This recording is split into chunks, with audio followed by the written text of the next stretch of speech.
మొదటి అధ్యాయము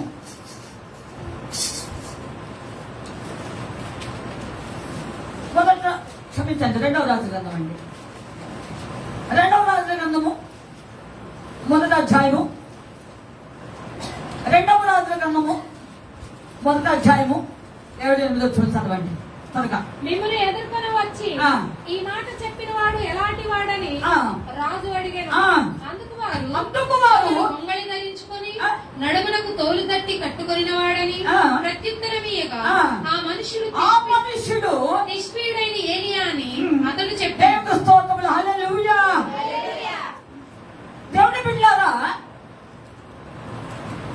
అక్కడ ఒక అతను మంచం మీద ఉన్నాడు, సిక్కయ్యాడు, రోగై ఉన్నాడు. ఏలియా తను పప్పుకు ముందు తన ఇష్టవంతుల దేవతలకు ఒక శకనము చూశాడు. బ్రతుకుతానా? బ్రతికి ఊరిని విరగదీయాలి, వాడి పరిపాలించే రాజ్యాన్ని విరగదీయాలి కదా. అందుకని బ్రతుకుతానా అని శకనాలు చూశాడు, ఏమీ లేదు. ఇప్పుడు ఒక స్పీడైన ఏలియా అనే పౌరుషము కలిగిన ఒక ప్రవక్త, రోషము కలిగిన ఓ ప్రవక్త, ముఖాముఖిగా ఖండించే ప్రవక్త, మాట్లాడే ప్రవక్త, దేవుడి బిడ్డారా చచ్చు పుచ్చు లేకుండా మాట్లాడతాడు ఒక ప్రవక్త ఉన్నాడు.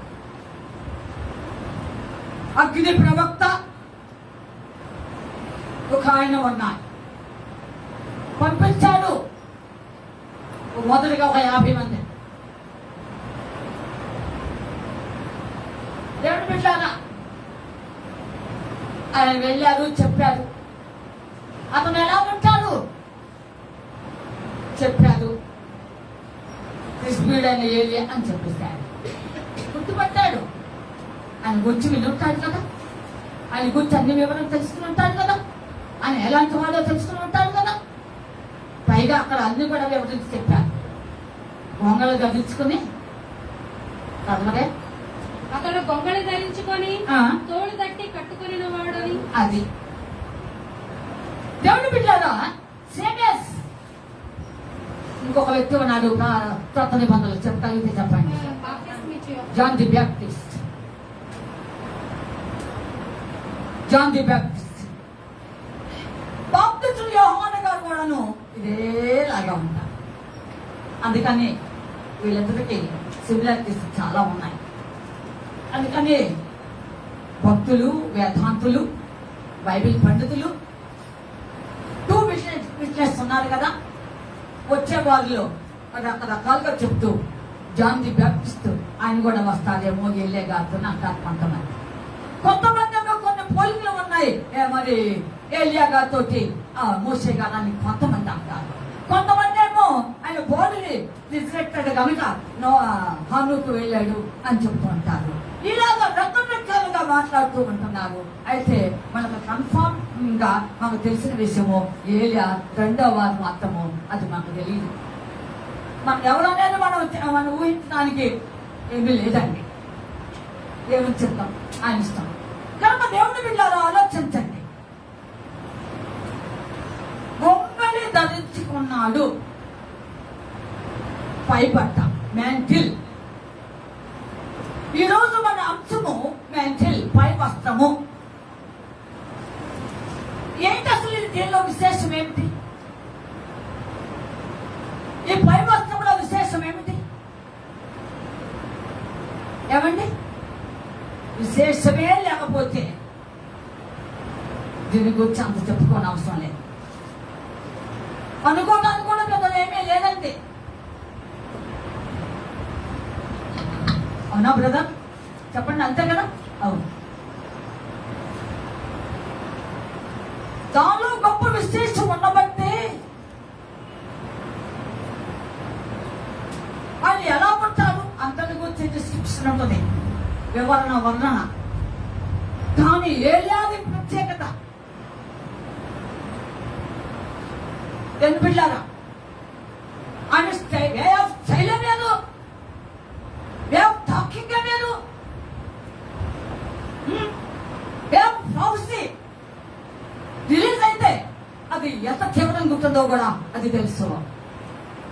ఆయన తీరే వేరు, ఆయన పద్ధతే వేరు. అంతే. దేవుడు బిడ్డలారా, అలా ఉండాలి. బ్రతికిన 4 రోజులైనా అలాగా బ్రతకగలిగితే అసలు చచ్చుపిచ్చేయలేదు. 100 మంది 100 రకములుగా అనుకున్నా ఏమీ ఇబ్బంది లేదు. ఏమండి, అనేక మంది తప్పడానికి ప్రయత్నం చేయలేదా? దాక్కున్నాడుగా, భయపడి బాధలే వృక్షం కదా అమ్మా అనుకునే ఇంకా చాలు అని కూడా ప్రార్థన చేస్తూ వ్యక్తే కదా. ఏమండి, భయపడి ఎవరికి? ఆఫ్టర్ ఒక స్త్రీకి. ఏమండి, ఆఫ్టర్ ఒక స్త్రీకి భయపడి, ఏమండి, ఒకేసారి 450 మంది బయలు ప్రవక్తల్ని ఆ యొక్క వాగు ప్రక్కన హతమార్చే వాడు అని భయపడ్డాడు. అయినా సరే దేవుని ఆత్మ దర్శించి ఆ లేవనెత్తింది. లెమ్ము తేజరిల్లుము నీకు వెలుగు వచ్చి ఉన్నది. యెహోవా మహిమ నీకై, యెహోవా మహిమ నీకై ప్రకాశముగాను దయించే, ప్రకాశముగాను దయించే. నిమ్ము తేజరిల్లుము నీకు వెలుగు వచ్చి ఉన్నది. దేవుని ఆత్మ దర్శించింది. భయపడిన వేళలో, చితికిన వేళలో, అనేక పరిస్థితులకి అయిపోయిన జీవితం అనుకున్న సందర్భంలో, ఇప్పటితో ఈ క్షణంలో జీవితం ముగించబడదని అనుకున్న సందర్భంలో ఆయన అనుకున్నాడు. కానీ దేవుడు ప్రణాళిక మాత్రం దేవుడు జ్ఞాపకం చేసుకున్నాడు. ఆయన అనుకున్నాడు ఇంతతో అయిపోయిందని. కానీ దేవుడి యొక్క నిగ్రహము కార్యక్రమం ఉన్నది అతని మీద. చావనమ్మడ దేవుడు గుర్తుపెట్టుకో, విసుగుపుచ్చిదే. చావనమ్మడ దేవుడు ఒక గొప్ప పని నీ మీద ఉన్నప్పుడు సాగలో దూకుతానంటావేమో, దూకు. ఇంకొకరిని ఎవరికొన పంపించారు, చుట్టుపడుకున్న బయటకు లాక్కున్నా. ఎందుకని చెప్పలేమి? ఒక గొప్ప ప్రణాళిక ఉన్నది. నీతో చేయించుకునే పని, నీ ద్వారా జరగవలసినవి. నీవు అక్కడ ఉండాలి. ఒక ఆఫ్టర్ ఒక నిమిత్త బాధ్యుడవో బాధ్యురాలు గాను రాజీవు సఫలం చేసేది ఆయన. ఏమి స్తోత్రం. కనుక అనుకున్నాడు పాపం. అయిందా? సరే, అసలు విషయం కొద్దాం.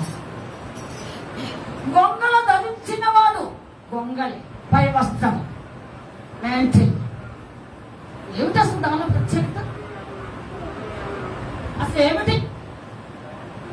దేవుని బిడ్డలారా, ఉన్నది ప్రత్యేకత. ప్రత్యేకత ఉన్నది. అపోస్తలులైన పౌలు, పేతురు గారు నేల తాగితే కూడా రోగులు స్వస్థపడతారు. వాళ్ళ హ్యాండ్ కర్చీఫ్స్ పట్టుకుంటే స్వస్థత జరిగింది. ఎందుకని ఈ మధ్య వసతిలే కానీ ఇక ఇది ఒక బిజినెస్ అయిందని అందరూ చెప్తున్నారుగా కర్చీఫ్స్. సరే, అది వదిలేద్దాం. కనుక దేవుని బిడ్డలారా, ఆలోచించండి.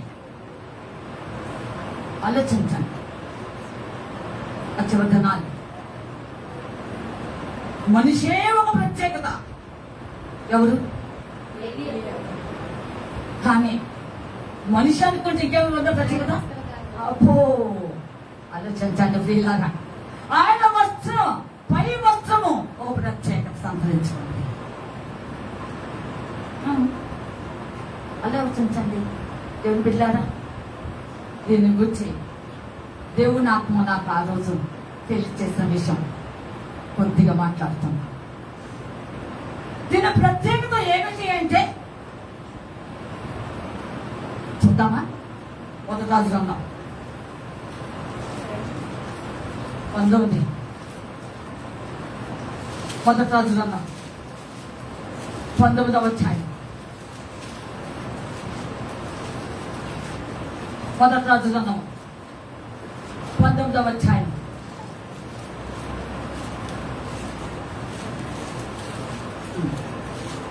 ఇక్కడ చదవండి అమ్మా కొంచెం. 11 19వ అధ్యాయం 19వ వచనము.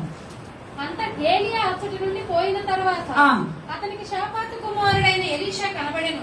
అతడు తన ముందరనున్న 12 అరకల ఎడ్ల చేత దుక్కి దున్నించుచు 12వ అరక తాను తోలుచుండెను.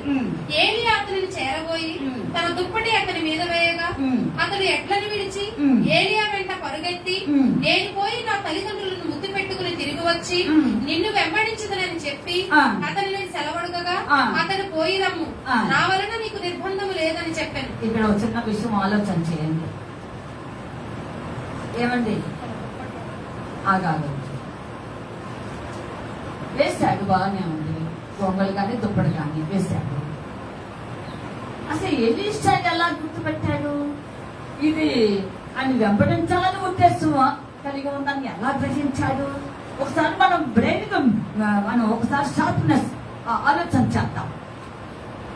అప్పటికి ఏంటో తెలియని వాడే ఎలీషా 12 అడుగులు దున్నుకుంటున్నాడు. ఒక వ్యవసాయకుడు అండి, ఒక గొప్ప వ్యవసాయకుడు. అంటే 12 అడుగులు అంటే 300 ఎకరములు, 300 ఏకర్స్ ఉన్నటువంటి భూస్వామి. ఏమంటే ఇలాంటి వ్యక్తి అంతకుముందు ఏమన్నా దైవికంగా ఏమైనా ఎరిగి ఉన్నాడా? దేవుడి యొక్క కృప ఏంటో తెలుసుకున్నాడా? ఏమి దేవుడు మాట ఏమైనా విన్నాడా? లేదా దేవుడు అనుగ్రహం అతని మీద ఉందని తెలుసుకున్నాడా? అసలు ఏమిటి? మనం ఒకసారి మనం ఆలోచన చేస్తే, మన మెదడు వెనక్కి తిప్పితే ఏమని గ్రహించాడు? ఏం అర్థమైనది? ఏలియా దుప్పటి వేస్తే ఏం అర్థమైతే గర్వ పరిగెత్తుకుంటూ పోయి ఆయన దగ్గరికి ఇలాగా మాట్లాడాడు. వెళ్ళారా? దేవుని ఆత్మ తెలియచేసింది అంతే. కనుక కొన్ని సందర్భంలో దేవుని ఆత్మ ఎలా తెలియచేయాలో బాగా తెలుసు. అర్థం అయ్యేలాగా దేవుడు చేస్తాం. కొన్ని మర్మంగా ఉంటే కొన్ని దేవుని ఆత్మ చాలా విపులంగా మాట్లాడే విషయాలు ఉంటాయి, అర్థమయ్యే విషయాలు ఉంటాయి, తెలియజేసే విషయాలు ఉంటాయి. ఆలోచించండి దేవుని బిడ్డ. కనుక 12 అరకలు దున్నుకుంటున్న అతను అంటే దేవుని యొక్క ప్రణాళిక ఏలియా తర్వాత ఎలీషా అని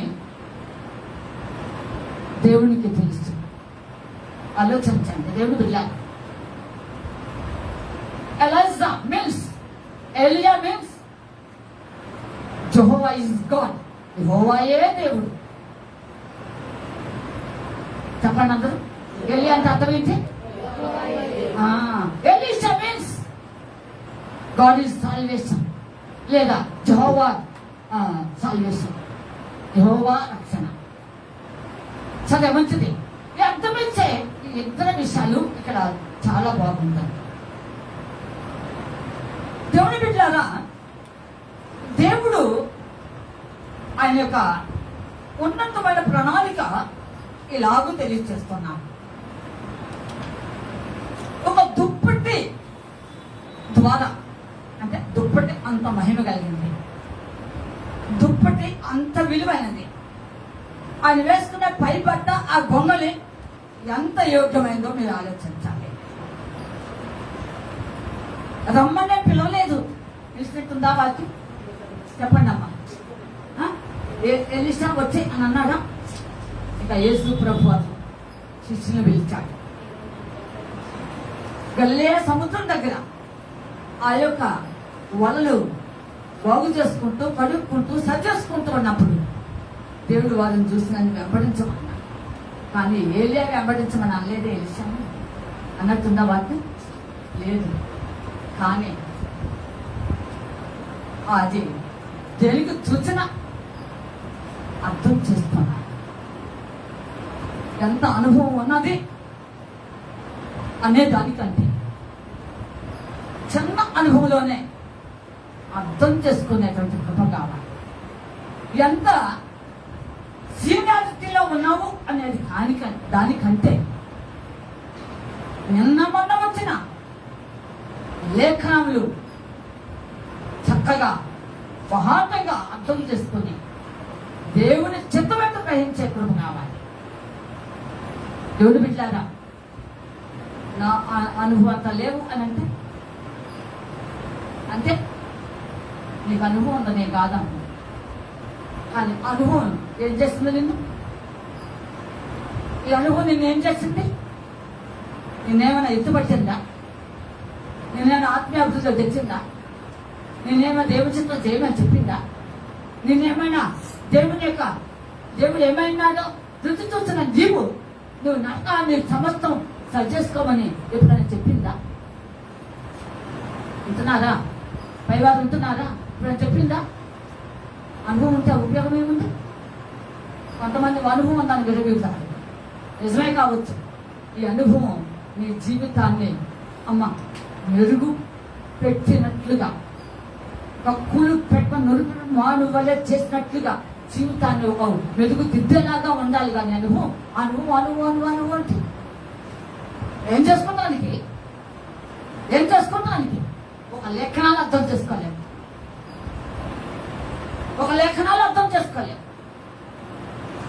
ఒక ప్రాంత అనుభవంలో ఎంత డెప్త్గా ఎంత లోతుగా పోతే దేవుణ్ణి వశపరచుకోగలమో అర్థం చేసుకోవాలి. అనుభవానికి ఇక్కడ ఏం అనుభవం లేదు అది ఖచ్చితంగా మనం అర్థం చేసుకోవాలి. ఎలీషా విషయం అరకలు తున్నుకుంటున్నటువంటి వ్యవసాయకుడు, భూస్వామి ఏలియా గబగబా పరిగెత్తాడు ఆయన దగ్గర. దేవుని ఆత్మ పరిగెత్తేలాగా చేశాడు. ఒక ఆయన పరిగెత్తాడు ఒక అతని దగ్గరికి. మీరు చెప్పగలిగితే కొత్త నిబంధనలో చెప్పాలి, లేదా నేనే చెప్తాను. కందాకే రాజు దగ్గర ఒక నపుంసకుడు ఆదాతులకు ఎరుసలేము వెళ్ళి వస్తూ అన్నారు. పిలుపు దేవుని ఆత్మతో ఉన్నటువంటి వ్యక్తిని దేవుని ఆత్మ పరిగెత్తి ఆ రథంలో ఉన్నటువంటి నపుంసకుడిని కలుసుకోవడం అన్నారు. నపుంసకుడు ఏమి చేస్తున్నాడు? అప్పుడు ఏ స్థితిలో ఉన్నాడు? ఆయన యెషయా గ్రంథం 53వ అధ్యాయం చదువుతూ ఉన్నాడు. వినాలి, మాట్లాడకుండా వినాలి. యెషయా గ్రంథం 53వ అధ్యాయం చదువుతున్నాడు. జీసస్ క్రూసిఫిక్షన్, యేసు సిలువ వేసేటువంటి సంగీతం అక్కడ ఏ విధంగా గాయపరచబడుతున్నాడు అదంతా రాయబడి ఉన్నది. దేవుని స్తోత్రం. ఆలోచించండి దేవుని బిడ్డ, అది చదువుతున్నాడు. అర్థమై చదువుతున్నాడా? ఏ విధంగా చదువుతున్నాడు? చదవాలి కనుక చదువుతున్నాడు. ఏమండి, మీకులాగా ఆదికాండం మొదలుపెట్టి బైబిల్ పూర్తి చేస్తే చేయమని అంటున్నాను కనుక అలాగే చదువుతున్నాడు. 53వ అధ్యాయం యెషయా చదువుతూ ఉన్నాడు. దేవుని ఆత్మ పిలుపుతో మాట్లాడింది. అతను యెషయా 53వ అధ్యాయం చదువుతున్నాడు. వెళ్ళు, దానిలో ఉన్నటువంటి ప్రతిక్రమణ గాయపరచబడింది ఎవరో చెప్పు. సొగసైన స్వరూపం లేకుండా ఉన్నది ఎవరో చెప్పు. మన పాపులు ప్రాయశ్చిత్తం చేసింది ఎవరో చెప్పు.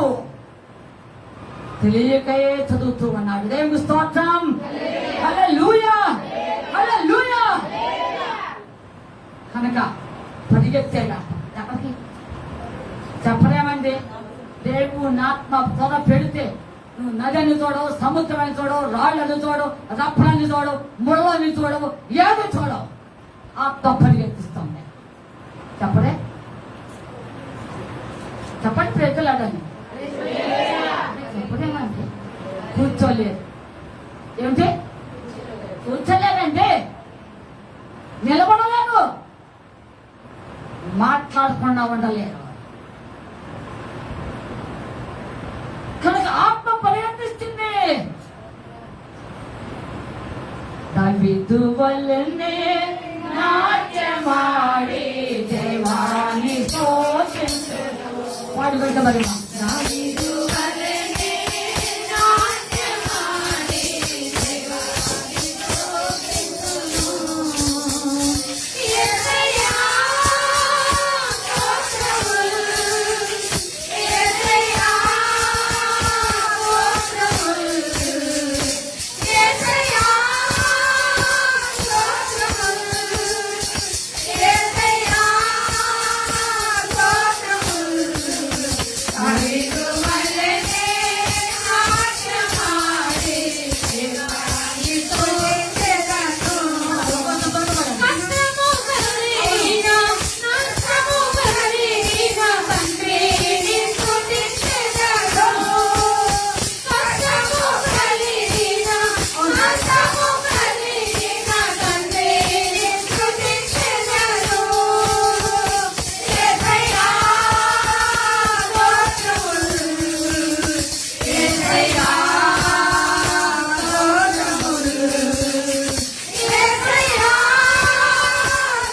స్తోత్రములు, యేసయ్యా స్తోత్రములు. దావీదు వల్లనే నాట్యమాడి తండ్రిని స్తుతించెదను. ఇలాగ దావీదులాగా పరిగెత్తితే బయలు గందులో కొద్ది మంది పరిగెత్తారు. దేనికోసం? రాసి ఏమండి, దేవుడు కాదనడానికి కొడుకు పరిగెత్తారు. దేవుడు పెట్టారా? ఆలోచించండి. పాత నిబంధనలో ముగ్గురు వ్యక్తులు ఉన్నారు. ఒకడు గెహాజీ, ఒకడు బిలాము, రెండు ఆకాను. మూడు ఏమి సంపాదించారు? పరిగెత్తాల్సిన సందర్భాలు పరిగెత్తేటప్పుడు దేనికోసం పరిగెత్తుతున్నాం అనేది కూడా అర్థం చేసుకోవాలి. తక్కువ నిబంధనలో ఇంకొక దాని కోసం పరిగెత్తమన్నాడు దేవాది దేవుడు పౌలు గారిలో ఉంది. నేను గాలికి పోట్లాడినట్టు కాదు కానీ అమ్మా, నేను దేనికోసం పరిగెత్తుతున్నాను? ఒక నీతి కొరకు బహుమానం నేను ఇస్తాను. దేవుని బిడ్డలారా, అలాగా ఉండాలి. కనుక దేవుని బిడ్డలారా, ఏలియా పరిగెత్తాడు. ఒక మనిషిగా పరిగెత్తాడు అంటారా? చెప్పాలి ఇక్కడ. ఒక మనిషిగా పరిగెత్తాడా? దేవుని ఆత్మతో, దేవుని ఆత్మ చేత పరిగెత్తాడండి.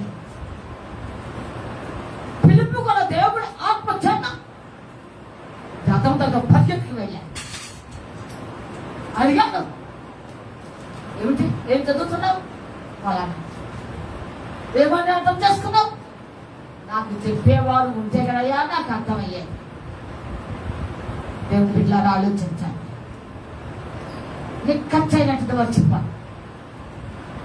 ఈ ఆరాధకుడు దేవుడిలా నిజమైన ఆరాధకుడు, ట్రూ వర్షిప్పర్. అయితే తెలియదు, వాడికి అనుభవం లేదు, ఎవరో తెలియలేదు.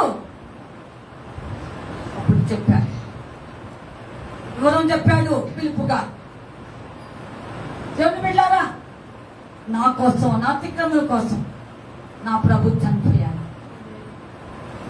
మారు మనసు నిమిత్తమై బాప్తిస్మన్నాను కానీ ఊరికే బాప్తిస్మన్నాను. దేవుని బిడ్డలారా, అప్పుడు మారిపోయాడు. ఇక నాకు ఆలస్యం ఎందుకయ్యా, నాకు బాప్తిస్మం కావాలన్నా ఇచ్చాడు. మార్పు చెందాలి, జీవితం మారాలి, బ్రతుకు మారాలి. బస్ స్టాండ్ లాగా ఉండాలి. తర్వాత పాత బతుకులు వద్దా, చెప్పకుండా పక్షులకి మంచిది తీసుకొస్తున్నారు కదా. ఏ చింతమండి అమ్మ శాంతమ్మ గారి పరిశాంతమ్మ గారు చెప్పమ్మా, తెలుసులేదు, పద్ధతులని తీసుకొస్తారు కదా. అంటే నమ్మేది పాతదేమవుతుంది, పాత తీసుకెళ్తున్నా, తీసి పాడేస్తున్నా. ఇప్పుడు మీ జీవితాల్లో దేవుని యొక్క కృపను అనుగ్రహించిన మిమ్మల్ని దేవుడు కోరుకున్నాడు. పాత చింత పండు ఉంటే పాడయ్యి అంటున్నాడు. అప్పుడు దేవుని ఆత్మ పరిగెత్తేలాగా చేస్తున్నాడు. కనుక దేవుని బిడ్డలారా ఇక్కడ పరిగెత్తాడు. పిల్ల అలాగే ఏలియా పరిగెత్తాడు.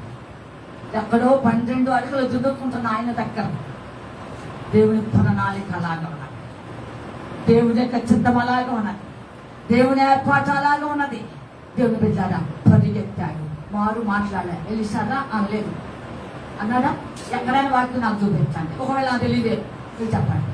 ఉన్నారా? నిద్రపోతున్నారు ఎవరైనా చెప్పాలి. అంత కళ్ళు నాకు బాగా కనపట్లా, కనిపించలా. అట్టాలు పెట్టుకున్నా కనిపించాలి, పెట్టుకోకపోయినా కనిపించాలి. సరే మంచిది.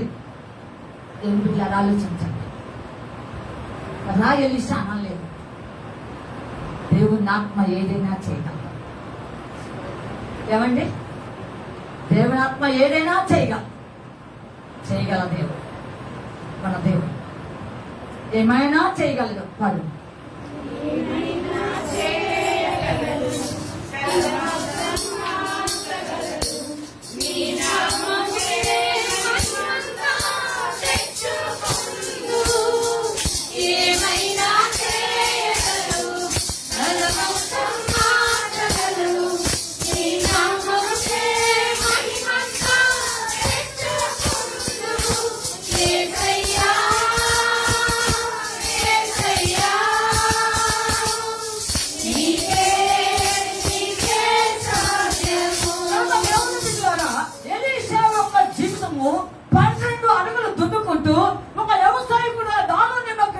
వ్యక్తి జీవితాన్ని అంత కథ మార్చేశాడు.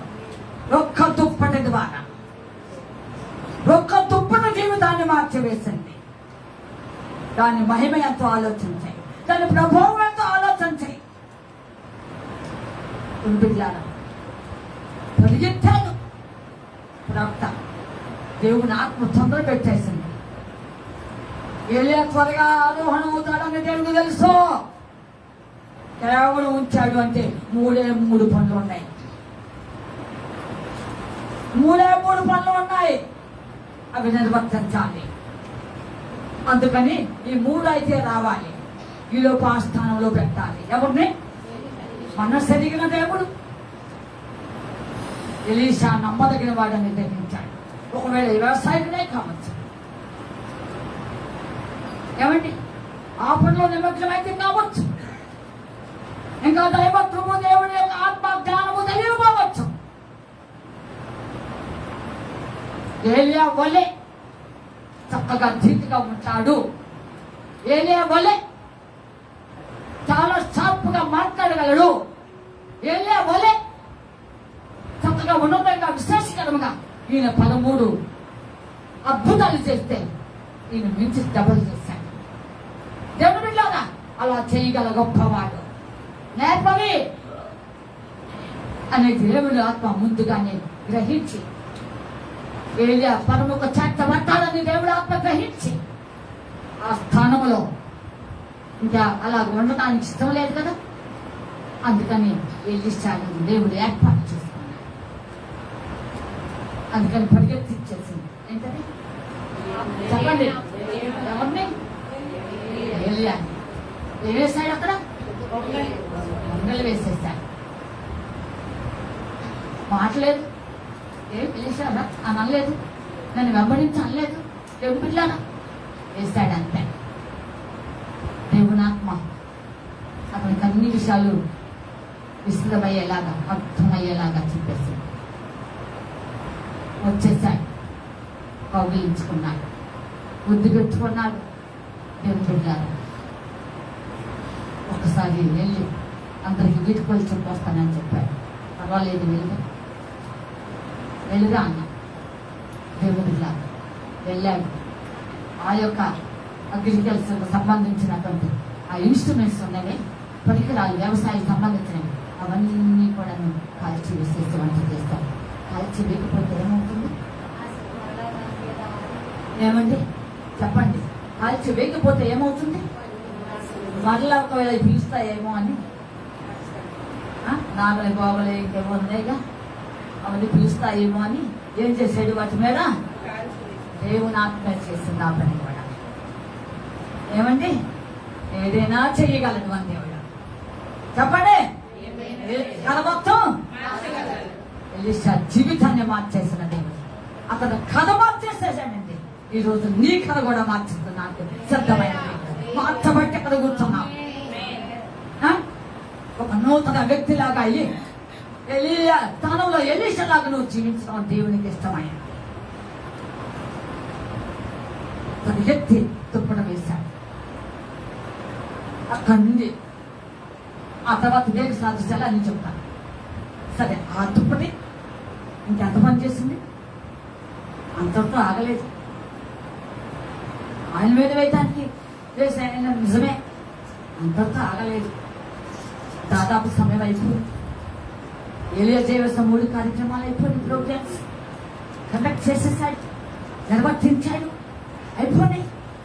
ఇంకా పైన చదివితే ఉంటుంది, చదువుతారా మీకు అర్థమయ్యేలాగా. మీరు మామూలు కాదు. మొదటి క్లాసులో 19 ఎంతకి చెప్పడానికి చెప్పించుకోవడానికి ప్రయత్నం చేస్తారు కదా. మీరు మామూలు కదా. 19వ అధ్యాయం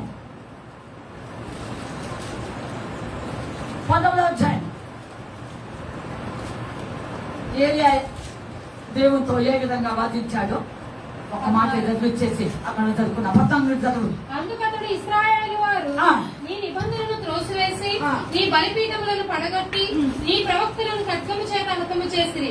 సైన్యములకు అధిపతియు దేవుడు నాకు యెహోవా కొరకు మహారోషము గలవాడనై నేను ఒకడను మాత్రమే మిగిలి ఉండగా వారు నా ప్రాణము తీసివేయటికై చూస్తున్నారని చెప్పాను.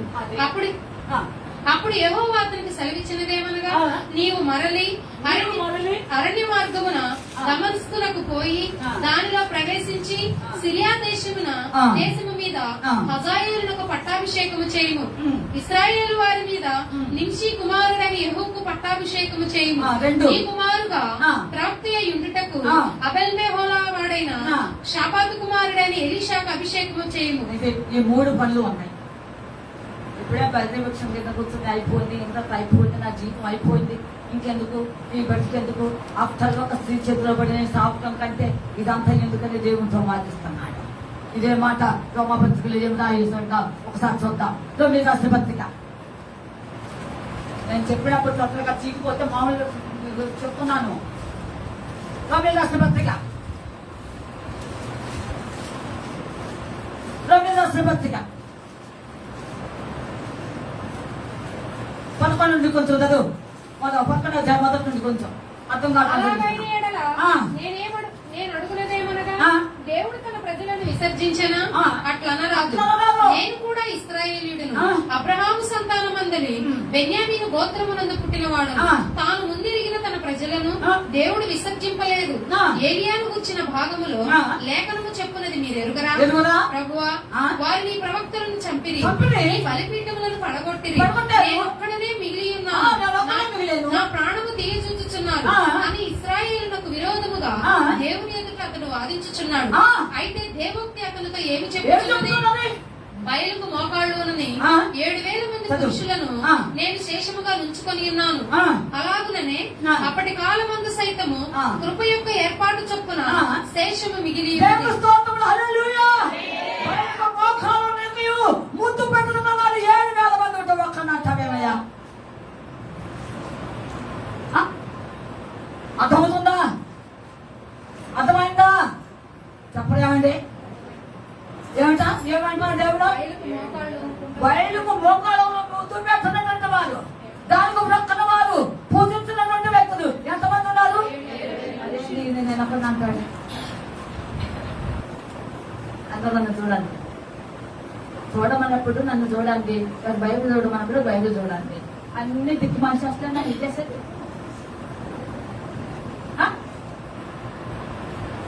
దేవుడు మీరు ఆలోచించండి.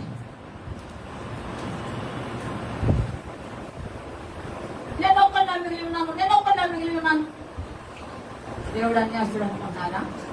ఇజ్రాయేలుని విసర్జించడం అనుకుంటున్నారా? ఏమండి ఆలోచించండి. ఇజ్రాయేలు చిన్న దేశం, ఇప్పుడు ప్రజెంట్ ప్రపంచం నిగ్గుడిపోతున్నది. చిన్న దేశమైన జనసంఖ్య ఎంతో లేదు, 1,15,000 క్షమించారు, 1,17,00,000 ఏమండి ఇతర కాలంలో చనిపోగా, ఆయా రోమా ప్రభుత్వం చేతిలో చనిపోయిన వాళ్ళు కాక, ఆయా రాజుల కాలంలో హతమైపోగా, అమ్మ అనేక మంది చెదిరిపోగా ఉన్నటువంటి వ్యక్తులు 1,15,00,000 మంది. చిన్న దేశం. ప్రపంచం అమ్మ మ్యాప్లో ఎక్కడ కనపడుతుంది? కనిపిస్తుందా? కనిపిస్తుందా బ్రదా? ఎక్కడో చిన్నగా ఉంటుంది. అయితే మహాశక్తి. ఇప్పటికి అదురు లేదు, బెదరు లేదు. మన ఏమన్నాడో తెలుసా? నేను విన్నాను గతంలో, ఒకవేళ ట్రంప్ శాంతి చర్చలు అన్నా నేను తెలవగలను అన్నాడు. నేను మాత్రం అంటున్నాను, నాకు జరగాల్సింది జరుగుతాను అంటే చెప్పిట్లా ఆలోచించాను. ఇజ్రాయేలే దాని గురించి కూడా మనకు ఒక మాట అనడానికి ఏం లేదని ఎంతైనా చెప్పుకోవచ్చు. ఆలోచించండి దేవుని బిడ్డ. ఇజ్రాయేలు దేవుడు విసర్జించారా? అందుకు చెప్పేదంతా ఎవరయ్యా? అహాబు కాలంలో అంతా చచ్చిపోయారు అనుకుంటున్నారా? ఇంకా కూడాను ఎంతమంది మిగిలి ఉన్నారు చెప్పండి. దీన్ని ఏమంటారు? శేషం అని. ఒకటే నేను ఒకరిని మిగిలేను, అందుకే నేను కూడా సొంతం అనుకుంటున్నాను. దేవుడి కార్యక్రమాలు పెట్టి అలాగా అప్పుడు ప్రాణం తెప్పరిల్లింది. దేవుని ఆహ్వానాన్ని వారిలో ఒంటరి అయినా వారు 10 వందలగును. వారిలో ఒంటరి అయినా వారు 10 వందలగును.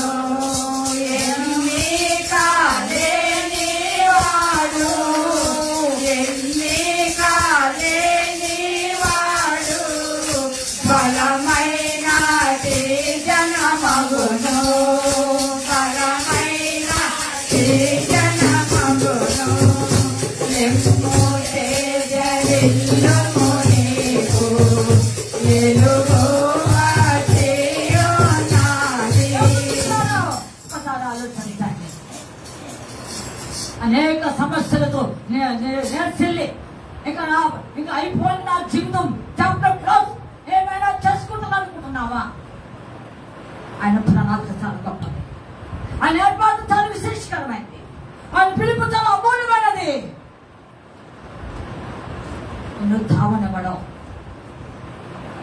ఏ స్థితిలో ఉన్నావో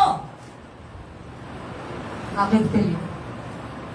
దేవుని ఆత్మ ఈ రోజు నీకు నాకు తెలియచేస్తున్నాడు. ఏలియా మీద గొప్ప ఏర్పాటు, ఆయన ఒక ప్రణాళిక ఉన్నది. ఇప్పటి వరకు జరిగింది ఒక ఎత్తున ఆయన ఏలియా, ఇప్పుడు జరిగిందంత ఒక ఎత్తయ్యా, ఇప్పుడు ఇంకొక ఎత్తుగా జరగబోతున్నది. ఇవి జరిగిరాలి. ఒక పరముకి వెళ్ళిపోతాడు. పరముకు వెళ్తాడు కనుక ఆ ప్లేస్ ఖాళీగా ఉండకూడదు.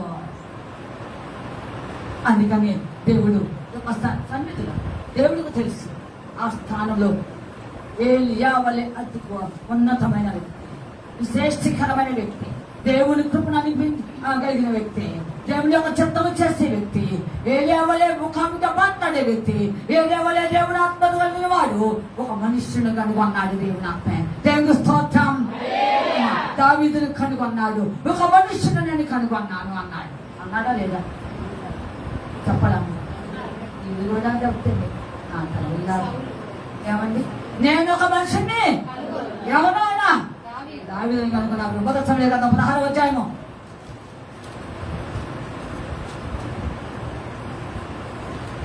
1 సమూయేలు 16వ అధ్యాయం చదువు ఆ మాట. మొదటి సమయాల గ్రంథం 16వ అధ్యాయం. ఏమండి ఎక్కడుందో చూడాలి.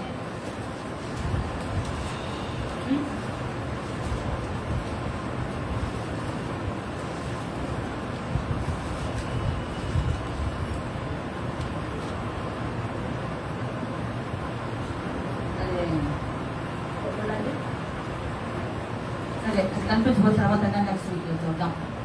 దేవుడు చెప్పాడు, అలాగే ఒక మనిషిని కనుగొన్నాడు. ఏలియా లాంటి గొప్ప భక్తును కనుగొన్నాడు. వెళ్ళన్నాడు, వచ్చాడు, దుఃఖం చేశాడు. సరే మంచిది. దేవుని ఆత్మకం తెలియజేసిన దాన్ని బట్టి, దేవుడి కృపను బలపరచడాన్ని బట్టి, దేవుడు అతనికి విశేషకరంగా ఏమి బోధించిందో దాన్ని బట్టి ఎలీషా పరిగెత్తుకు వచ్చి అతన్ని తొలించుకుని ముద్దు పెట్టుకొని, నేను మళ్ళీ వస్తాను. ఆ ఇంటి వారందరూ తొలిగా చేసుకున్నాను. వీళ్ళందరికీ వీళ్ళు కోల్పని నేను వస్తాను. ఆ తర్వాత నిన్ను వెంబడిస్తా.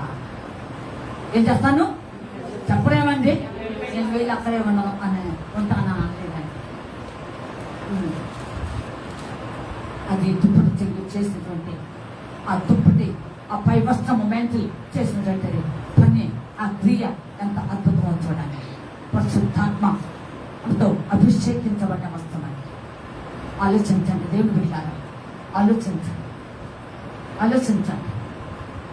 కొంచెం సంవత్సరం ఏప్రిల్ నెలలోనే మన ఎదుగు బ్రదర్ డేవిడ్ రాజ్ గారు వచ్చారు కదా.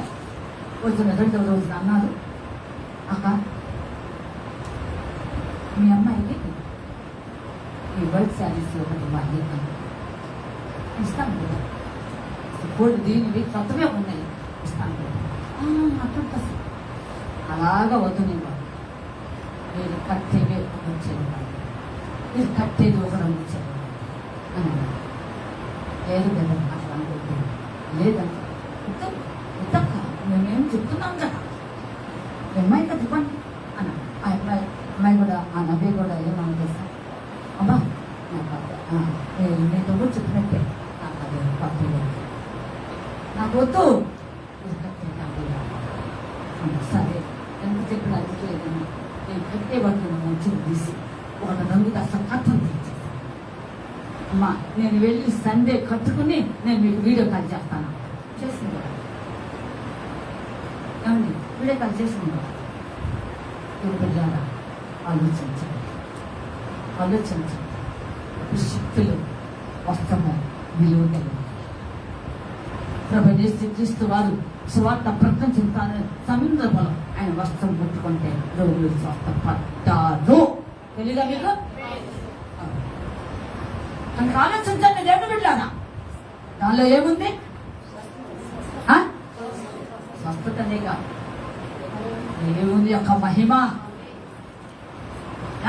కృప, దానిలోనే పిలుపు ఇమిడి ఉన్నది, దానిలోనే వెంబడించమనే అర్థం మిగిలి ఇమిడి ఉన్నది. ఆలోచించండి దేవుని బిడ్డ. ఈ మధ్యాహ్న కాల సమయంలో ఈ విధంగా ఎలీషా ఇచ్చేసాను. ఇప్పుడు పోతే ఎలీషా విషయం ఒక మాట్లాడతాం. ఎలీషా ఏమీ తెలియదు. ఎలాంటి తెలుసో లేదో నాకు తెలియదు, మాకు బైబిల్లో లేదు. అంతకుముందు ఏమన్నా తెలుసో లేదో తెలియదు, పరిచయం ఉందో లేదో తెలియదు. నీకు పరిచయం ఉన్నా లేకపోయినా, నాకు పరిచయం ఉన్నా లేకపోయినా, నీవెవరో నాకు తెలిసినా తెలియకపోయినా దేవుడికి తెలుసు. ఏంటి? దేవుడికి తెలుసు. దేవుడికి తెలుసు. ఆమె లేదా అతను దేవుని ఏర్పాటుని దేవుడికి తెలుసు. ఆయన అనాథ కాలంలోనే, అనాథ సంకల్పంలోనే భూమికి పునాదులు లేకుండా ఆమె లేదా అతన్ని దేవుడు ఏర్పాటు చేస్తున్నాడు. తల్లిగా అప్పుడు రూపం విడగబడిపోయి అమ్మ ఆయన ఏర్పాటు చేసుకున్నాడు. కనుక నాయన తెలుసు, నీ తెలిస్తే అక్కడికి వెళ్ళిపోతే అవునా కాదా? అందుకని వీళ్ళు ఏర్పాటు తిన్నా ఎలా చేసింది తెలిసేదానికి దేవుని ఆత్మే పరిగెత్తుంది. ఏలిస్ట్ పరిగెత్తినంత వాక్యం ఉందా? లేదు. ఆలోచించాలి. అలాగా జరిగింది సంగతి. ఇలాగా జరిగిన తర్వాత ఇక ఏలియా సమయం వచ్చేసింది. పరముకు వెళ్ళిపోవాలి. పరమకు పోవాలి. పరమకు ఎలాగ వెళ్ళాలి ఏమండి? ఇక్కడ రిజరెక్టెడ్ బాడీస్ 2 రకాలుగా ఉంటుంది. ఈయన ఒక ప్రత్యేకత. ఆయన వెళ్ళేటప్పుడే బాడీ శరీరము అమ్మ పునరుత్థాన బలం శక్తి వచ్చేసింది. అయితే ఒకరోజు వస్తాడండి. అయితే ఇప్పుడు దేవుని బిడ్డలు అనబడిన వారు విశ్వాసులు అవనే దైవజనులు ఎవరైనా సరే వారు ముందుగా దేవుని కృపను పిలుపును అందుకుని చనిపోయారే వారు ఇప్పుడు సమాధులు తెరవబడతాయిగా. వారి సమాధుల్లోనే ఆ యొక్క శరీరము మహిమ మార్చబడుతుంది. వీళ్ళ మార్పు ఈ ఏలియా సజీవంగా ఉన్నటువంటి రేపు పెట్టబడేదారే సజీవంగా ఉన్న వారికి సాధిస్తుంది కాబట్టి దేవుడు ఇలా ఆలోచించారు. ఇలాగా పెట్టబడే టైం వచ్చేసింది కనుక వెంబడించాడు. ఎక్కడ వెళ్తే అక్కడ వెంబడించాడు. విషయం దేవుడు ఇలాగా ఆలోచించాను. అమ్మ 2 బంగారుల కోసం వెంబడించలేదు, ఏమేమో దేనికోసం వెంబడించలేదు. దేవుడు ఆలోచించాను. ఈ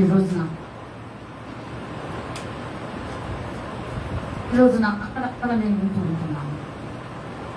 నా సంఘంకి వెళ్తే మేలు జరుగుతుంది. వారన్నీ చూసుకుంటారండి, అన్నీ చూసుకుంటారు. దేవుడు అర్థంగా నేను వింటున్న సంత చెప్తున్నా. వారు ఏం చూసుకుంటారు? నువ్వు గట్టున్నా నేను సత్య భూస్థాపన చేస్తారు. నేను కాదండి, వాళ్ళు చేయకపోయినా మున్సిపాలిటీ వాళ్ళని లాక్కపోతారు. ఆగుద్దా? చెప్పలేమండి? ఆగుద్దా? ఆగదు కదా. సరే, అన్ని బాగా మంచి చూసుకుంటారని వెళ్ళేవాళ్ళు అంటున్నారు. నేను వింటున్నా ఆ మాటలు నేను అనుకుంటాను. ఆ మాటలు విని అన్నీ వస్తే అన్నీ నాకు దొరుకుతుంది. చదువు అన్నీ ఏమి ఇబ్బంది. ఈ మాటలు విని నేను అనుకుంటున్నాను ఇదొక్కటే తెలుసు. రోజైన సాక్ష్యం లేదు, వాక్యానుభవం లేదు. రేపు దేవుని రాజ్యానికి వెళ్తామని గట్టిగా అనుకుంటున్నారు కానీ వెళ్తారా అనేది ప్రశ్న. ఆలోచించండి. నీ జీవితం అలా దేవుని కోసమో నువ్వు రక్షించబడలేదు, దేవుని కోసమో నువ్వు దేవుని ఎదుగునాలి. అది వస్తే దురాశ, అలాగ వస్తే దురాశ. అందుకే ఎదుగు బుద్ధులు లేదు, అందుకే ఏమీ లేదు. ఆలోచించండి. వచ్చింది ఎందుకో తెలుసా? ఆయన రాజ్యం, ఆయన పరలోక రాజ్యం వెళ్ళాలి. అమ్మ ఆయన రాజ్య నివాసులుగా చేసుకున్నాడు కనుక అందుకోసమే నువ్వు ముందుకు వచ్చావు. దాన్ని అమ్మ ఏదో 2 బంగారాలని మొదట అన్ని రాలేదండి. దేవుడు ఉండాలా? ఆలోచించాలి. అది చేస్తున్నా. నువ్వు నమ్మకంగా ఉంటే ఇచ్చే మాట వస్తున్నాయి, తప్పకుండా ఇస్తాడు. నువ్వు నమ్మకంగా ఉంటే ఆయన తప్పకుండా ఇచ్చేది. కానీ నువ్వు నమ్ము కనుక నేను వెంబడించాను. ఎక్కడి నుంచి ఎక్కడికి ఆయన వెంబడించాడు. ఒక్క మాట చదువుకుని చక్కగా లాగేద్దాం. చూడండి, 2వ రాజు గ్రంథము 2వ అధ్యాయము.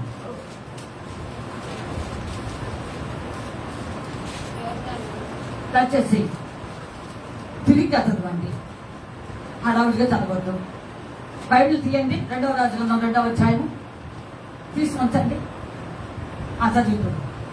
యెహోవా సుడిగాలి చేత ఏలియాను ఆకాశంలోకి ఆరోహణము చేయింపబో కాలమున ఏలియాయు ఎలీషాయు కూడి గిల్గాలు నుండి వెళ్ళుచుండగా ఎలీషా యెహోవా నన్ను బేతేలులకు పొమ్మని సెలవిచ్చి ఉన్నాడు గనుక నీవు దయచేసి ఇక్కడ నుండమని ఎలీషాతో అనగా అనెను. ఎలీషా యెహోవా జీవముతోడు నీ జీవముతోడు నేను నిన్ను విడవనని చెప్పగా వారిద్దరును బేతేలులకు ప్రయాణం చేసిరి. ఇక్కడ ఒక చిన్న విషయం అండి. గిల్గాల్ నుండి బేతేలుకి వచ్చాడు. బేతేలు నుండి యోతానికి ఇలాగ ప్రయాణం సాగింది కదా. ఈ ప్రయాణంలో ఎక్కడ కూడాను ఎలీషా నోరు విప్పలేదు.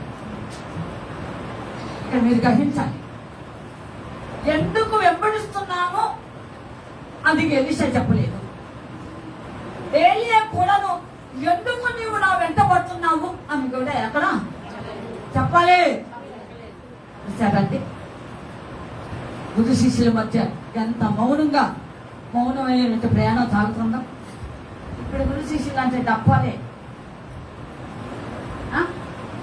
ఏమండి, గురువు గారిని పొగడాలి శిష్యుడు, ఈ శిష్యుడేమో గురువుగా ఆ గురువు గారు శిష్యుడు పొగడాలి. పంతులు అది ఆమె ఎంత ఇచ్చిందో, అసలు ఎంత చేస్తుందో రేపు చెప్పాలి మైదులో. మైదులో చెప్పాలి, పొలం తెచ్చిందనే. ఓహో, అందుకేనా గురు శిష్యత్వం? వీళ్ళిద్దరి మధ్య ఏమీ లేదు. వద్దని అడ్డగించినా ఆగలేదు ప్రయాణం. ఈ ప్రయాణం అంతా మౌనంగా నీకున్నటువంటి పైన నాయకులతో, నీకున్న గురువులు అనబడినటువంటి కాపులతో, నీకు అప్పగించబడిన దైవజనులతో ఈ విధంగా చక్కగా ఎక్కించిస్తాను. దీనిలోనే ఆ మౌనంలోనే ఉన్నది చాలా ఉన్నతమైన దేవుని స్తోత్రం. కనుక ఎక్కడ మాట్లాడలేదండి. సుడిగాలితో నేను వెళ్తున్నానయ్యా, నువ్వు వద్దులే ఉండవయ్యా అని అన్నాడు కూడాను. ఆహా, నేను విడవను, నీతో నేను వస్తాను. ఏమండి, ఆలోచించండి. అక్కడ నుండి ఎక్కడ బయలుదేరాడు ఒక మాట చదువుదాం, చూడండి. అమ్మ 4వ అధ్యాయం 4వ వచనం. బేతేలు చదువు. పిమ్మట ఎలీషా యెహోవా నన్ను ఎరుకోకు పొమ్మని సెలవిచ్చి ఉన్నాడు కనుక నీవు దయచేసి ఇక్కడ నుండమని ఎలీషాతో అనగా, అతడు యెహోవా జీవముతోడు ఈ జీవముతోడు నేను నిన్ను విడువను గనుక వారిద్దరు ఎరుకోకు ప్రయాణం చేసి. ఇక్కడ స్టేషన్స్ గుర్తు పెట్టుకోవాలి. ఎక్కడి నుండి ఎక్కడికనే స్టేషన్స్ పెట్టుకుని బాగా జ్ఞాపకం పెట్టుకోవాలి. మొదట గిల్లగాల నుండి ఎక్కడికి వచ్చారు వినాలి, బాగా మీరు జ్ఞాపకం పెట్టుకోవాలని అడుగుతాను. మళ్ళా గిల్లగాల నుండి, ఇప్పుడు బేతల నుండి ఎక్కడికి చెప్పాలి. గిల్లగాల నుండి క్షమించండి, బేతల నుండి ఎక్కడికి వస్తున్నారు? ఎరికోకి వస్తున్నారు. అప్పుడు కూడా అన్నారు, వచ్చేస్తుంది వద్దన్నట్టే. అయినా నేను విడిచిపెట్టను అన్నాడు. ఇప్పుడు ఎరుకో నుండి ఎక్కడికి వస్తున్నాడు? యెహోవా నన్ను యోర్దానుకు పొమ్మని సెలవిచ్చి ఉన్నాడు కనుక నీవు దయచేసి ఇక్కడ ఉండమని ఎలీషాతో అనగా. అది ఏమండి, ఆ హృదయంలో ఉన్నటువంటి మర్మం లాస్ట్ లో విప్పాలనుకున్నాడు. అందుకని అలాగ మౌనంగానే సాగాడు. దయచేసి ఇక్కడ ఉండవయ్యా, రెండు ఎదుకులోనే వాపోయా, ఎలాగో బెత్తల నుండి అక్కడికి వచ్చావు కదా, ఈ స్టేషన్లోనే ఉండిపో. నేను ఇంకో స్టేషన్కి వెళ్తున్నాను. ఏ స్టేషన్ అది? యోర్దానికి వెళ్తున్నాను అన్నాడు. ఆహా, రావాల్సిందే అన్నాడు. అక్కడ నుండి అక్కడికి వచ్చాడు. చదువు. యోర్దాన్ నుండి ప్రవక్తల శిష్యులలో 50 మంది దూరమున నిలిచి చూచుచుండగా వారిద్దరూ యోర్దాను నది దగ్గర నిలిచి. అంతటి ఏలియా తన దుప్పటి తీసుకొని పడత పెట్టి నీటి మీద కొట్టగా. ఇక్కడ దేవుని బిడ్డలారా, అక్కడికి వచ్చి ఆగారు యోర్దాను దగ్గర. యోర్దాను విషయం మనందరికి ఎప్పుడు బాగా తెలుసు. దేవుడు ఇశ్రాయేలీయుల జీవితాల్లో అద్భుతాల్లో, మహా అద్భుతాల్లో ఎర్ర సముద్రం ఒక గొప్ప ఆశ్చర్యమైన కార్యం అనుకుంటే ఆ రెండోది యోర్దానే. మాటలు కాదండి, ఇశ్రాయేలు మరలా అద్దరికి యోర్దాను అద్దరికి వస్తేనే కనాన్ చేరుతారు. అప్పటి వరకు కూడాను ఈ యోర్దాను కూడాను 2 వైపులకు నీరు ఓడలాగా నిలిచిపోయింది. ఆలోచించండి, ఇది యెహోషువ కాలంలో జాతుల పాదం పెట్టడంలోనే అలా ప్రళయంలాగా 2 అలాగా గోడలాగా అయితే ఆ రథం ఎలా ఎప్పట్లానే నీరు ప్రారంభించింది. అయితే అదే యోర్దాను ఎప్పట్లానే ఎలా ప్రకారంగా ప్రవహిస్తూ ఉంది కనుక అక్కడికి వచ్చాడు. ఇప్పుడు దాన్ని విడగొట్టాలి. మళ్ళీ ఒకసారి మాట. ప్రవక్తల శిష్యులలో 50 మంది దూరంలో నుంచి చూచుచుండగా వారిద్దరు యోర్దాను నది దగ్గర నిలిచిరి. అంతటి ఏలియా తన దుప్పటి తీసుకుని మడత పెట్టి నీటి మీద కొట్టగా అది యువతలకును అవతలకును విడిపోయేను గనుక వారిద్దరూ పొడినేల మీద దాటిపోయి. అది ఇది ఒక అద్భుతం. అదే పైపంట, అదే గొంగలు, ఆ పైబస్తమే ఇక్కడ ఒక గొప్ప అద్భుతం చేసేసి కర్రతో కొట్టాడు అని పేరు చెప్పండి. యాకోబు. యాకోబు. చూసారా, యాకోబు యోతాను కర్రతో కొట్టాడు అతనికి రావటానికి. ఇదేమో దుప్పట ఉపయోగించాడు. ఒకనొకప్పుడేమో ఇశ్రాయేలీయులు కనాను సమర్థించడానికి రావడానికి ఇద్దరికి రావాలి. అప్పుడు వ్యాధి కాళ్ళు పాదములు అలా నేను తాకముందోనే ఇవన్నీ జ్ఞాపకం లేదు. ఇలాగా వీళ్ళిద్దరు 6 నెలలు ఇద్దరికి రావాలి. అందుకని అదే ఆపవేస్తమే గొప్ప అద్భుతం చేయడం. ఇప్పుడు మాట్లాడుతున్నారు, అప్పుడు నోరు తెచ్చాడు గురు శిష్యులు. ఇంతవరకు ఇప్పటిదాకా నన్ను వెంబడించావయ్యా. విసుగు లేనిటువంటి మొండి ఆయన ఎలీషా. ఎలాంటి ఆయన? మొండి ఆయన, విసుగు లేదు, పట్టుదల. ఎలీషాలో ఏం కనిపిస్తున్నది? పట్టుదల. నీలో ఉందా పట్టుదల? నీలో ఉందా పట్టుదల? దృఢ సంకల్పం. ఆయనలో పట్టుదలతో దృఢ సంకల్పం. ఖచ్చితంగా జరిగి తీరాల్సిందే, అడగాల్సిందే. ప్రార్థన చేస్తే చాలా కాలం చేస్తున్నా కానీ అలా ఇంకెంతమంది చేస్తాంలేండి. అందుకని ఇక చేయడమే మానేశాను. చేయకుండా మానేది ఎవరు నష్టం అంటారు. ఏమండి, ఏలిషా పట్టుదలతో మొండివాడు అలా వెంబడించాడు. ఇప్పుడు గుర్తు విప్పుతున్నా, నోరు తెరచాడు, 3 విప్పుటానికి సిద్ధమయ్యా. ఇక చెప్పబోయా, ఇక చెప్తున్నాను గురువు గారు అన్నట్టే. ఏమండి, 2 బంగారంలో అడగల, మేడ నిద్దులు అడగలేదు, మరొకటి అడగలేదు.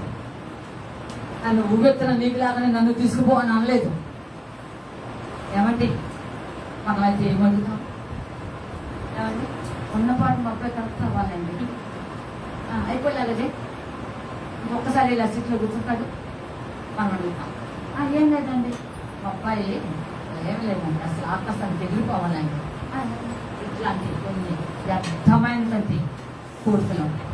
అది ఏ కోరిక అనేలా లోక సంబంధమైనది వినండి, భూ సంబంధమైనది ఏమీ అడగలేదు. చదువు. వారు దాటిపోయిన తర్వాత ఏలియా ఎలీషాను చూచి, నేను నీ యొద్ద నుండి తీయబడక మునుపు నీ కొరకు నేనేమి చేయకూడదునో దానిని అడుగుమని చెప్పగా, అది ఇప్పుడు గురువు గారు నోరు విప్పేశాడండి. ఇంతకాలం నన్ను వెంబడించావు, ఇంతకాలం నన్ను అనుసరించావు, ఇంతకాలం నాతో ఉన్నావు, నాకు పరిచర్య చేశావు. అర్థముందా? నాకు పరిచర్య చేశావు, నాతో ఉన్నావు, సహవాసం చేశావు, నేనే నీవుగా నీవే నేనుగా ఉన్నాము. ఆల్రైట్, బాగుంది. ఇప్పుడు ఇక మొండివాడుగా పట్టుదలతానన్నా వెంబడించావు కదా. ఇప్పుడు నేనేం చేయాలో ఆయనలో ఏమివ్వాలో నేను వెళ్ళిపోతున్నా. ఎక్కడికి చెప్పరామండి, అక్కడికే వెళ్ళిపోతున్నా. అడుగు అన్నారు. అయ్యా గురువు గారు, నేను కళ్ళు మూసుకుంటే మొత్తం వెండి బంగారు పడేటట్టు చేయమని అనలేదు, అడగలేదు, ఏమడగలేదండి. ఆలోచించండి దేవుని బిడ్డలారా, ఆత్మీయమైన సత్యం కావాలి.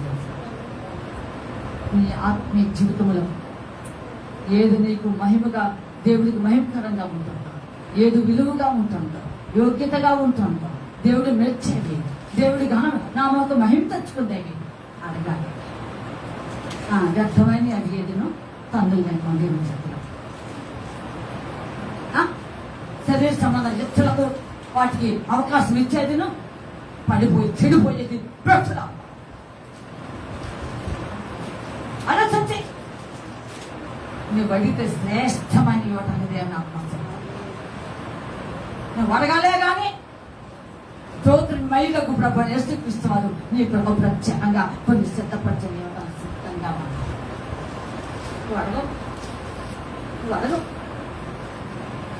నువ్వు సత్యమంతా చేయగలిగినే నీకు ఇస్తావు.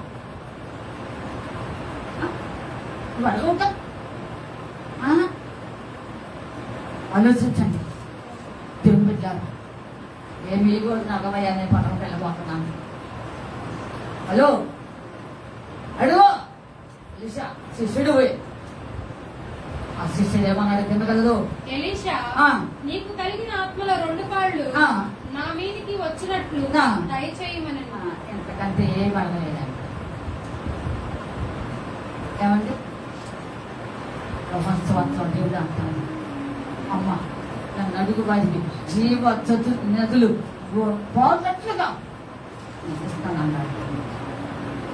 దేవుని బిడ్డలారా, దేవుని ఆత్మ నీకు విలువైనవే ఇస్తాను, మెచ్చమే ఇస్తాను. ఏ తండ్రినైనా అమ్మ పాపం ఇచ్చిన ఇవ్వడు కదా ఆలోచన చేయి. నువ్వు అడిగేవి సరైన అయితే ఏమండి, అమ్మాయి పుట్టినా తంటే, అబ్బాయి పుట్టినా తంటే. నేను అమ్మాయి కావాలంటే అబ్బాయిని ఇచ్చాడు దేవుడు, ఎవరైతే ఏమండి నాకు అమ్మాయే కావాలనుకుంటే ఏంటోనండి మరి ఇది తంటే అది తంటే. ఏమండి ఏంటండి అసలు మనుషులు. ఆలోచించండి దేవుని బిడ్డ, ఆలోచించండి. నువ్వు అడుగు వాటికంటే, ఊహించిన వాటికంటే అత్యధికంగా నేను తెచ్చాను. అవును, ఆలోచించండి.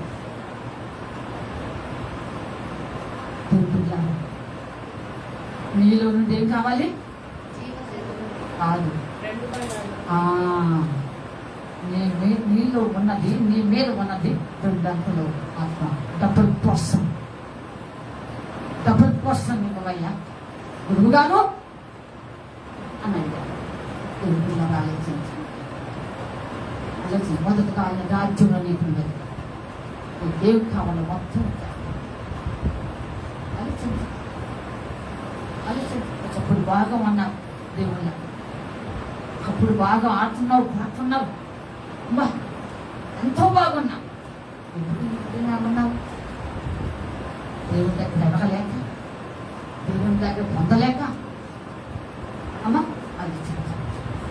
ఈ మధ్యాహ్న కాల సమయంలో దేవుని బిడ్డలారా, గురు శిష్యులకు బంధము పవిత్ర లోకంలో ఉండే బంధం కాదా మనం చెప్తాం. నా తల్లి అలా అనుకున్నారు. ఆలోచించాను, ఉన్న పవిత్ర బంధం అనేస్తున్నాం అట్లా అనుకునేది. అమ్మో నేను అది చెప్పలేదు తల్లిలా, నేను ఎప్పుడు మీద ఉన్నాను. నేను దైవత్వంతో కూడిన గురు శిష్యుల బంధము. చూశారండి ఎంత విలువైన బంధము, శ్రేష్టమైన బంధం. ఆలోచించండి.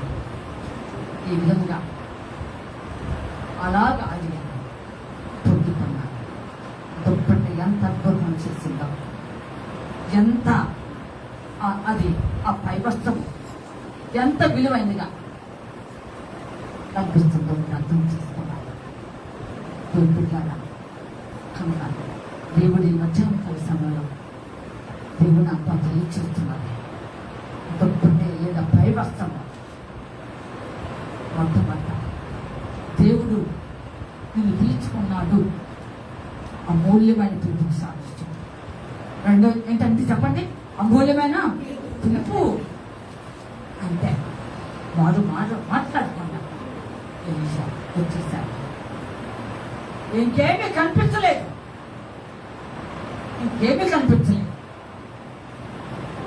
ఆలోచించండి. ఆ తర్వాత రెండవదిగా ఆ యొక్క దుప్పటి ఆయన మీద వేయటంతోనే దేవుని ఏర్పాటు అని గ్రహించాడు. మూడవదిగా దుప్పటి నన్ను వెంబడించి ఆత్మీయమైన ప్రయాణం. ఏమంటే ఆత్మీయమైన ప్రయాణం కొనసాగించి ఎక్కడి నుండి ఎక్కడకు ఏ విధంగా ప్రయాణించాలో దేవుని వెంబడించి నేను చేస్తాను. దేవుడిలాగా ఆలోచించండి. దుప్పటి అమ్మ ఉన్నతమైన సత్యంలోనికి నడిపేసానికి సిద్ధమై ఉంటాయి. దుప్పటంత నామకమైన కాదండి. దేవుడిలాగా ఆలోచించండి. కనుక ఈరోజు దేవుడు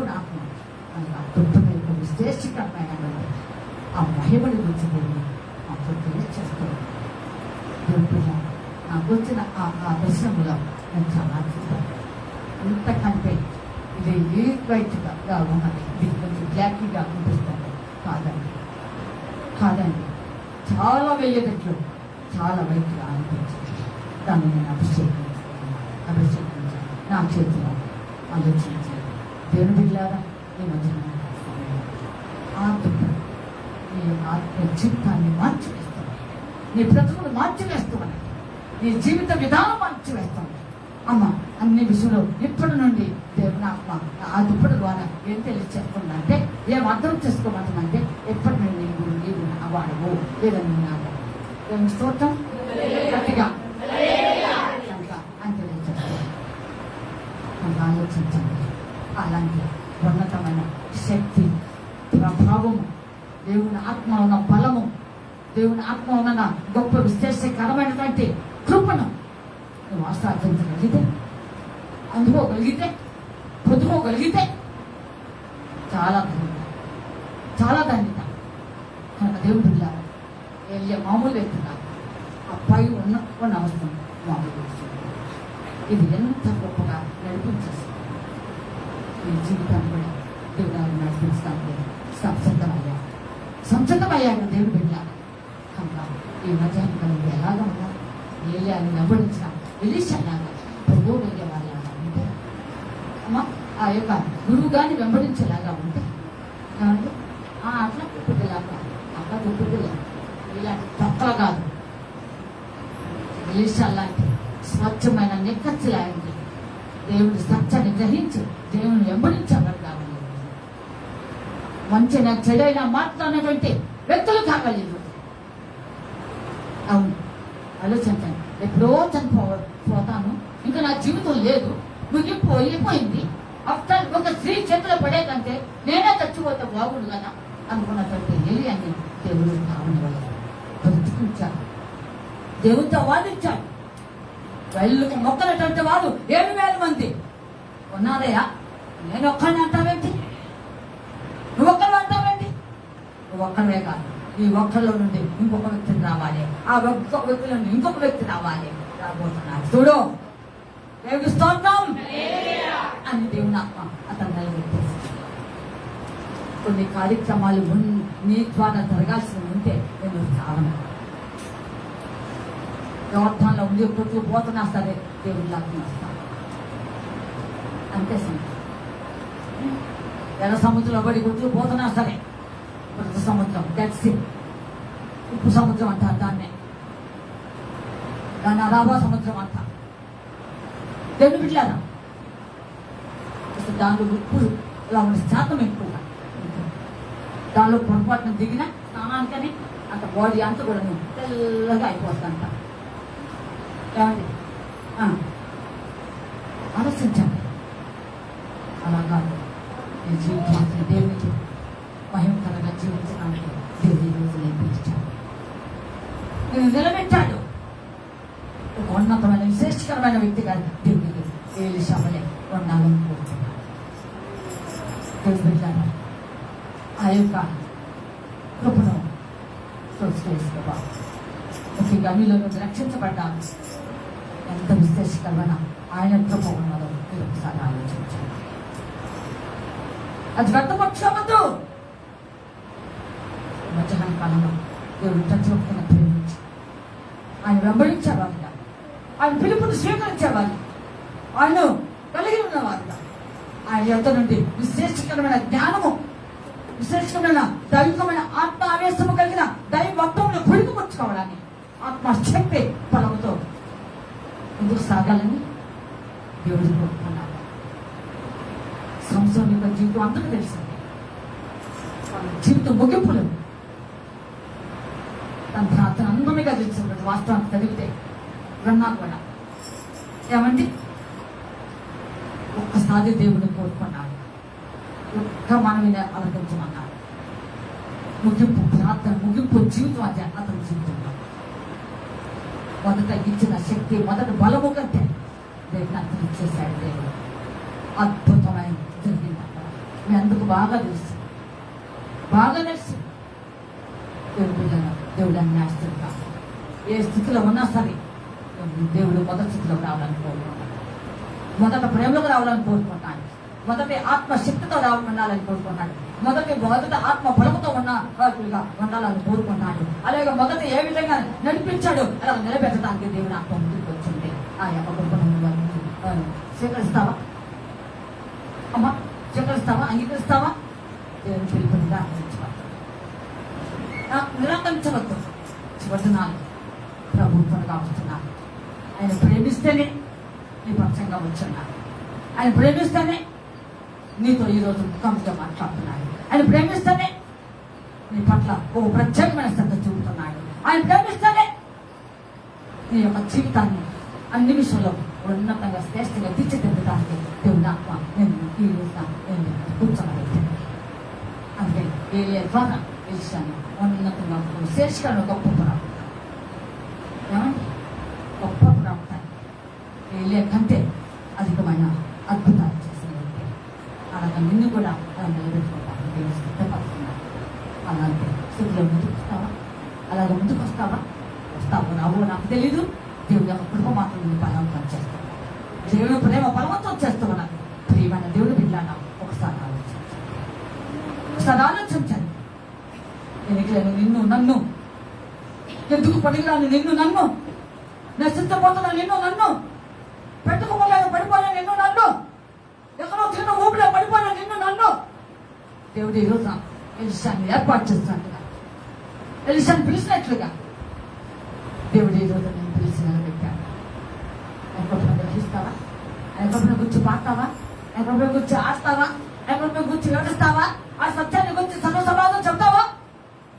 సదాలించాలి. ప్రభు నేను కోరుతున్నాడే అర్థం చేసుకుంటావా? వద్దు. ప్రార్థనాపూర్వకంగా అన్ని విషయంలో అలా దేవుడిని అప్పగించి ఒక అతి శ్రేష్టమైన విలువైన గురు శిష్యుల బంధంలాగా నేను జీవితం ముందుకు కొనసాగుతుందా దేవుడి రాజ్యానికి సిద్ధపడినట్టుగా దాన్ని ముందుకు కొనసాగుతాం. దేవుడి వాక్యం జీవితం దాకా ఆమె అందరూ ప్రార్థన చేయండి. పై వారి స్థితి వారు అందరూ ప్రార్థన చేయాలి. దయచేసి అందరూ ప్రార్థన చేయండి. తొందరపడగలి 2 నిమిషాలు ప్రార్థన చేయండి. అందరూ ప్రార్థన చేసుకోవచ్చు.